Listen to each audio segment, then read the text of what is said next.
de tout faire en son pouvoir pour ramener la Canadienne disparue à la maison. Les Israéliens et les communautés juives du monde entier continuent d'éprouver de la douleur et du chagrin pour le peuple israélien.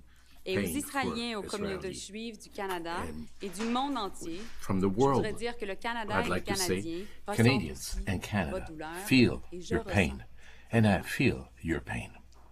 As we continue to uncover the unspeakable level of brutality used by Hamas, including horrific scenes of sexual violence, our hearts break for every life that has been stolen and for the loved ones whose lives have been forever changed. From the very beginning, we have said that Israel has the right to defend itself, and how Israel defends itself matters.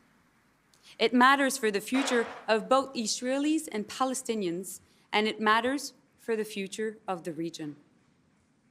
Since October 7, over 18,000 Palestinian civilians have been killed in Gaza. Thousands of children are now orphans.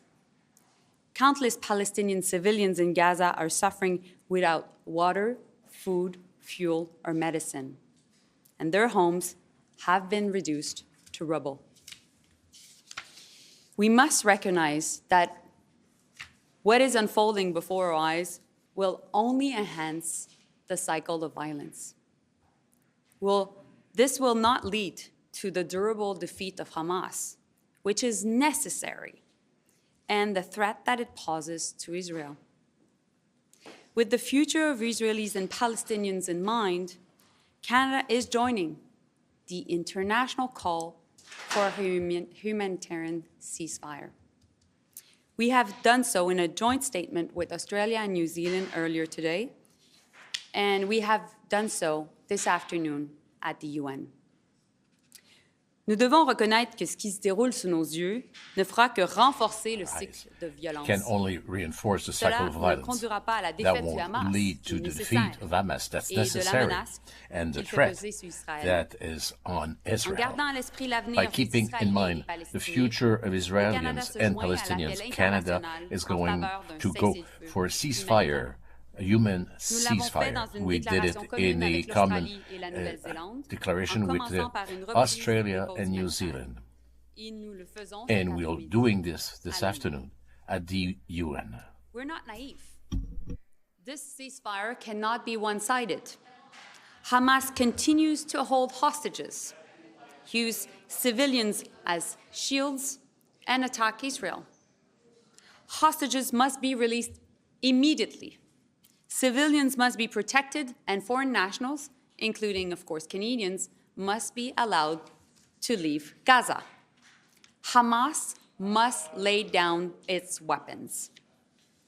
At the same time, we must urgently and seriously commit ourselves to working with Israelis, Palestinians, and other partners towards a just and lasting peace in the form of a two-state solution where Israelis and Palestinians will be able to live side by side in peace and security.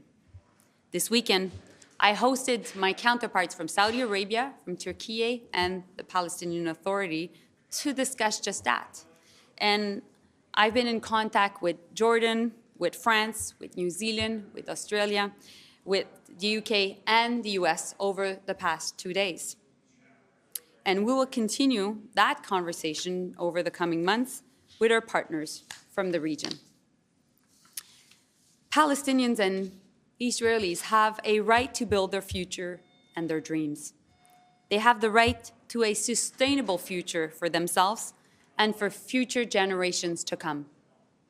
How we respond and act today and tomorrow will have direct impacts on that future. And we are committed to being a responsible and reliable partner in the work to help build it. Les Palestiniens et les Israéliens ont le droit de bâtir leur avenir et de réaliser leurs rêves. And realize their Ils ont le dreams. droit à un They avenir have the durable right pour eux-mêmes for a durable, et les générations futures. sustainable future La manière dont and nous for future répondrons et generations. agissons And the way we're aujourd'hui going to et dans act l'avenir and see aura un things impact now and in the future will have an impact for that future. We want to be trustful and is responsible.